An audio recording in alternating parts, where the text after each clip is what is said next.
पुरुषोत्तम मास महात्म्य 26वां अध्याय। उद्यापन के बाद व्रत त्याग की विधि एवं धर्म वर्णन।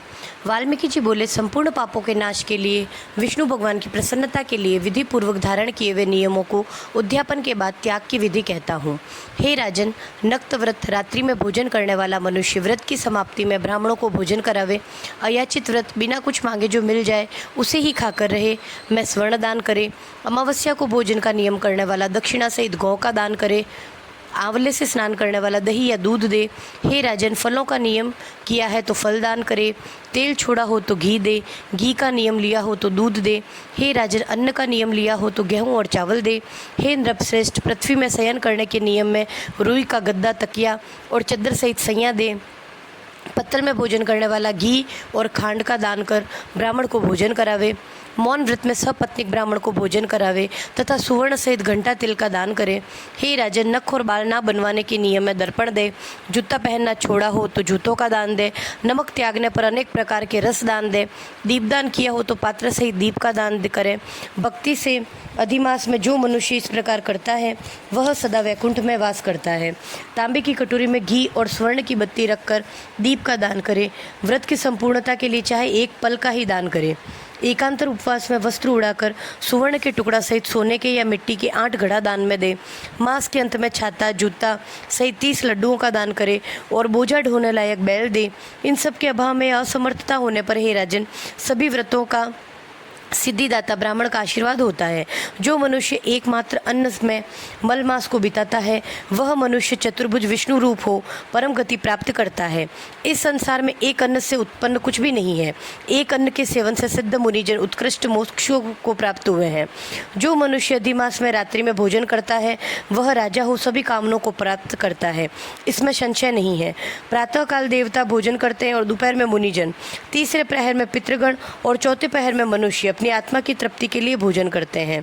हे राजन, जो सब समय को व्यतीत कर चौथे प्रहर में भोजन करता है उसके ब्रह्म हत्या आदि सभी पाप नष्ट हो जाते हैं। और हे महिपाल, रात्रि में भोजन करने वाले को सबसे अधिक पुण्य मिलता है और वह प्रतिदिन अश्वमेध यज्ञ करने का फल पाता है। जो हरिभक्त अधिमास में उड़द नहीं खाता वह सभी पापों से छूट जाता है। जो पापी ब्राह्मण होकर भी कोल्लू में तेल पेड़ता है, हे राजन, वह जितना तिल पेड़ता है उतने ही तिल की संख्या के बराबर रौरव नरक में रहकर अंत में चांडाल की योनि को पाता है तथा कोढ़ी होता है। जो मनुष्य सदी मास में शुक्ल पक्ष और कृष्ण पक्ष की एकादशी का उपवास करता है वह विष्णु रूप हो देवताओं से पूजित तथा अप्सराओं से सेवित हो विष्णु लोक में जाता है। एकादशी व्रत करने वाला दशमी और द्वादशी को एक बार भोजन करे। भगवान की प्रसन्नता के लिए जो ऐसा करता है वह स्वर्ग में जाता है। हे राजन, कुशा के आसन को न त्यागे। जो पुरुष कुशा से मल, मूत्र, कफ या रुधिर को साफ करता है अर्थात झाड़ू का काम लेता है वह विष्टा का क्रमी होता है। कुशा अत्यंत पवित्र होती है।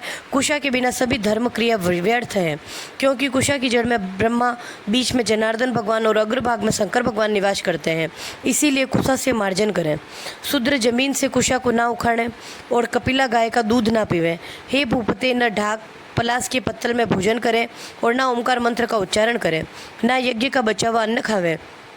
ना कभी कुशा के आसन पर बैठे, ना यज्ञोपवीत धारण करें, ना वेद की कोई क्रिया करें। यदि विधि विधान का परित्याग कर जो शूद्र मनमाना आचरण करता है तो वह अपने पितरों सहित नरक में जाता है।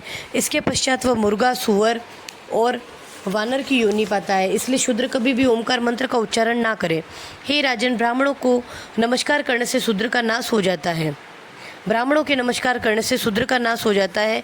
हे महाराज, इतना करके व्रत परिपूर्ण होता है और ब्राह्मणों को दक्षिणा न देने से मनुष्य नरक में जाता है। व्रत में विघ्न होने से अंधा और कोढ़ी होता है। हे भू, पृथ्वी के देवता ब्राह्मणों के आशीर्वाद से ही मनुष्य स्वर्ग को जाता है। अतएव कल्याण की इच्छा करने वाला विज्ञानी पुरुष ब्राह्मणों के वचनों का उल्लंघन ना करे। यह मैंने कल्याणकारी, पापनाशक, शुभ फल देने वाला, माधव भगवान को प्रसन्न करने वाला, मन को आनंददाता उत्तम धर्म का रहस्य बताया है। पुरुषोत्तम भगवान की कथा को उनकी प्रसन्नता के लिए हे राजन, जो प्रेम से सुनेगा या पढ़ेगा वह योगीश्वर हरि भगवान के परम लोक को प्राप्त होगा। बोलिए पुरुषोत्तम भगवान की जय।